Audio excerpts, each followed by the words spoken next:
If you feel constantly busy, but strangely behind, this one might sting. Your problem is not lack of ambition. It's a lack of prioritization.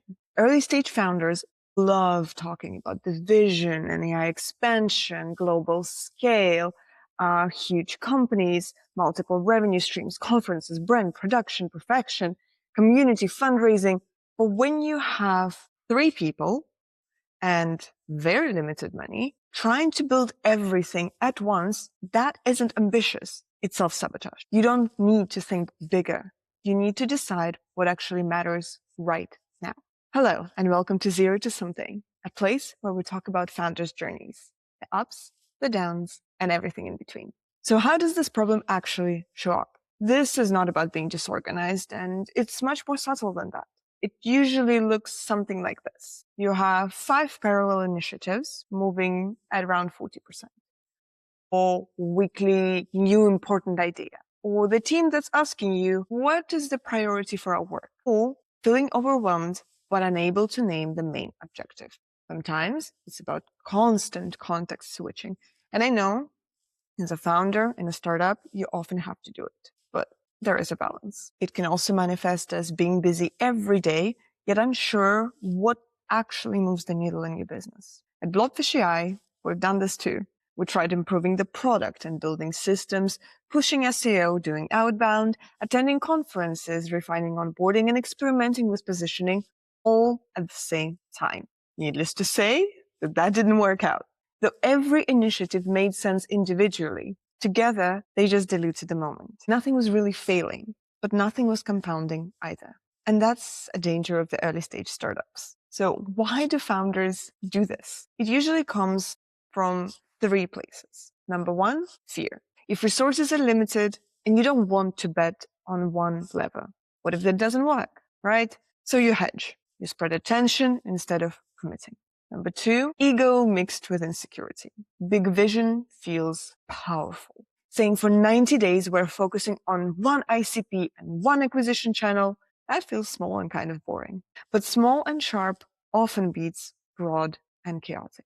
And number 3, discomfort avoidance. Depth is repetitive. Repeating sales conversations, refining one message, fixing one funnel. It's not sexy. It's not pretty. It's not fun. Starting something new feels much more exciting, and I get that. But scattered behavior is often ambition mixed with anxiety. There are ways, however, to recognize if you're in this pattern. Ask yourself, can I clearly state our single most important metric right now? If I asked my team what matters most this quarter, would they give the same answer? And actually, this question could also be answered through regular planning. And that video I will link down below too. Another question to ask is, how many major initiatives are active right this second? When was the last time we fully completed something meaningful? Do I feel momentum or just motion? If you hesitate on these, fragmentation is likely happening. Another clue, irritation. When everything feels urgent and every request feels like pressure.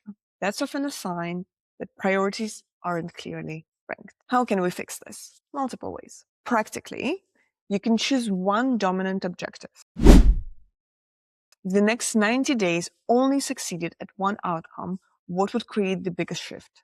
Is it revenue?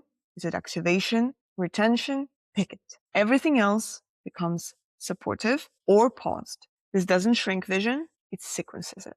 Number 2, create a kill list. Write down everything you're not doing this quarter. Not experimenting with new ICP, not launching a podcast, not redesigning the brand, not adding secondary feature categories. Clarity about what you're ignoring is what helps you create focus. Number 3, audit active work. Look at every current initiative and force a decision. Finish properly, or pause cleanly, or kill entirely. Half-built projects consume more mental energy than cancelled ones, because they're always somewhere there in the background. Number 4, protect focus. If you have a co-founder, have a brutally honest alignment conversation. What are we actually optimizing for right now? What are we pretending is important? What are we avoiding by staying scattered? Agree together and repeat it. Best weekly. If you're solo, Write your dominant objective somewhere visible. Every new idea must pass that one filter. Does this directly support that objective right now? If not, it goes to the kill list. But to actually fix the problem, you also need to fix the emotional side. And this part matters probably even more. Scattered founders often feel behind or not good enough, afraid of missing out, afraid of choosing wrong. The urge to expand usually comes from insecurity. Instead of reacting to that anxiety by adding more, sit with it. Ask yourself, am I expanding because it's strategic or because I'm uncomfortable going deep in one single thing? Focus requires tolerating boredom, and it requires tolerating doubt and trusting that repetition will compound without any proof of that. And that's emotionally much harder than starting 5 new things. Your startup probably doesn't need a bigger dream. It needs fewer active battles. If you're scattered, it doesn't mean you lack intelligence or ambition or that you're lazy. It means your energy is just fragmented. Pick one lever, kill the rest. Finish something properly. As easy as that. That's how small teams build serious companies. And we in Blobfish also struggle with it, but we try to constantly realign. As always, I leave you with 2 prompts to reflect on. What is the one outcome, if improved significantly in the next 90 days, would change everything? And number 2, what am I currently working on that feels productive but doesn't meaningfully move that outcome? Thank you for tuning in, and I'll see you next time.